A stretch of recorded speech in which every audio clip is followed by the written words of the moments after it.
रवीश कुमार की तस्वीर क्या दिख गई राहुल गांधी के साथ। भक्त लोग बौरा गए। भक्तों के डिजिटल काका आप इंडिया का शीर्षक तो देखिए। क्रिएटिव हेट चरम पर पहुंचा हुआ है। मोदी शाह को लगातार ललकारने वाले रवीश कुमार को जब एनडीटीवी से न निकलवा पाए तो पूरे चैनल को ही अपने सेट से खरीदवा लिया। ऐसे में रवीश पैदल हुए तो भक्तों में हर्षोल्लास का माहौल छा गया। पर यह क्या, रवीश के यूट्यूब वीडियोस तो लाखों लाख देखे जाने लगे। रवीश तो खुद ही ब्रांड बन गए। अपने यूट्यूब चैनल रवीश ऑफिशियल के लिए रवीश कुमार ने अब कवरेज करना भी शुरू कर दिया है।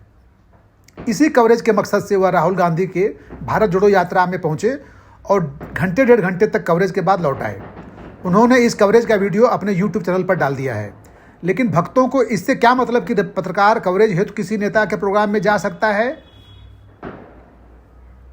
भक्तों को तो बस रवीश की तस्वीर राहुल के साथ दिख गई, फिर क्या लगे गरियाने चिल्लाने। उनके लिए भरपूर मुद्दा मसाला मिल गया। मोदी के साथ सेल्फी आते संपादकों का दौर याद कीजिए। सारे के सारे भक्त दलाल चापलूस संपादक लाइन में लगे दिखे थे। वो भक्त दलाल चापलूस पत्रकार भी रवीश को राहुल के साथ दिखने पर गरिया रहे हैं। अरे भाई, रवीश कुमार सेल्फी खिंचाने राहुल गांधी के पास नहीं पहुंचे थे और न ही भारत जोड़ो यात्रा को सपोर्ट करने पहुंचे थे। वे तो एक पत्रकार की हैसियत से कवरेज करने गए थे और कवरेज के बाद उन्होंने इसका वीडियो भी अपने चैनल पर पोस्ट किया है। इस कवरेज में रवीश ने राहुल की भारत जोड़ो यात्रा का मुख्य धारा की मीडिया द्वारा किए गए बहिष्कार का मुद्दा उठाया है।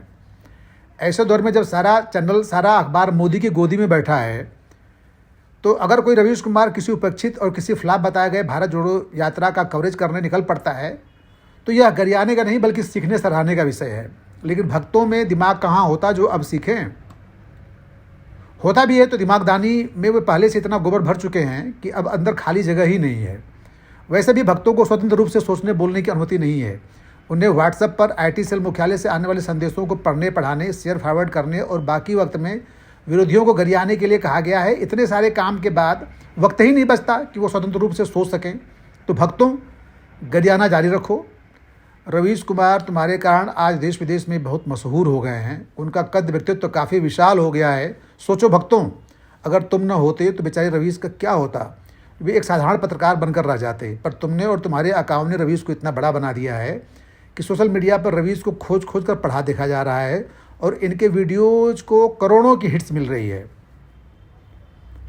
ऐसे दौर में जब इस देश की विपक्षी पार्टी के प्रमुख नेता द्वारा पूरे भारत की यात्रा की जा रही है और ढेर सारे लोग उससे कनेक्ट हो रहे हैं, जुड़ रहे हैं, अगर एक पत्रकार जाकर कवरेज करता है और उसकी वीडियो को अपने चैनल पर डालता है तो इससे किसी को क्या दिक्कत होनी चाहिए। लेकिन चूँकि सारे मीडिया को इस देश की सत्ता सरकारों ने खरीद लिया है तो उन्हें बस कष्ट इस बात का है कि रवीश कुमार अभी भी क्यों बोल रहा है, रवीश कुमार अभी भी क्यों लिख रहा है, रवीश कुमार अभी भी क्यों कह रहा है। एनडीटीवी से रवीश कुमार को हटाने के चक्कर में जब सेट से खरीदवा लिया, रवीश वहाँ से हट गए तो लोगों को ये लगता था कि अब रवीश कुमार को कोई नहीं पूछेगा, कोई नहीं देखेगा, कोई नहीं जानेगा, अब ख़त्म। लेकिन रवीश ने अपने यूट्यूब चैनल के ज़रिए फिर से मुख्यधारा की मीडिया की तरह पत्रकारिता शुरू की है और अब वो फील्ड में भी उतरने लगे हैं। तो उनके इस क्रियाकलाप, उनके इस सक्रियता को पचा नहीं पा रहे हैं सत्ताधारी नेता और अपने चिंटुओं के जरिए, अपने भक्तों के जरिए वो रवीश पे लगातार प्रहार करा रहे हैं। साथ में वो लोग जो खुल के खुद को भक्त नहीं कहते हैं पर वो उनके एजेंडे को आगे बढ़ाते हैं, वे भी किसी न किसी प्रकार रवीश को गरिया रहे हैं और राहुल रवीश की इस तस्वीर को लगातार शेयर करके उन्हें गालियां दे रहे हैं कि देखो खुल के आ गया रवीश राहुल के साथ, पहले छिप कर आता था। लेकिन उन्हें ये पता नहीं कि दरअसल कवरेज करने का अधिकार हर पत्रकार के पास होता है और वो किसी भी पार्टी का कवरेज कर सकता है। किसी भी पार्टी नहीं बल्कि किसी भी सामाजिक असामाजिक डकैत नेता, संत, चोर, अपराधी, नक्सली, आतंकवादी, किसी का भी वो इंटरव्यू कर सकता है, किसी का भी कवर कर सकता है, किसी भी घटना, किसी व्यक्ति से वो बातचीत कर सकता है, उसके बारे में लिख सकता है, बता सकता है। तो जिन्हें पत्रकारिता की ABCD नहीं पता वो भी आज रवीश को गरिया रहे हैं क्योंकि रवीश दरअसल इस देश की जो मुख्यधारा मीडिया है, इस देश की जो सत्ताधारी राजनीति है, उसके विरोध के प्रतीक बन चुके हैं। ऐसे दौर में जब हमारे देश में मीडिया नाम की अब कोई चीज़ नहीं है, विपक्ष नाम की अब कोई चीज़ नहीं है, न्यायपालिका की हालत भी सब लोग देख रहे हैं, फिर कहीं किसी रवीश के ज़रिए कोई बात उठती है और जो लाखों लाख लोगों तक पहुंचती है, करोड़ों लोग उसे देखते हैं, तो ये बड़ा भारी सदमा होता है सत्ताधारी नेताओं के लिए।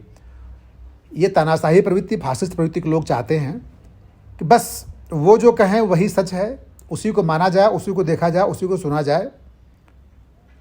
मैं ही मैं रहूं, दूसरा कोई ना हो, न कोई मीडिया हो, न कोई विपक्ष हो, न कोई और फैक्ट हो, न कोई और वर्जन हो, न कोई और प्रतिक्रिया हो।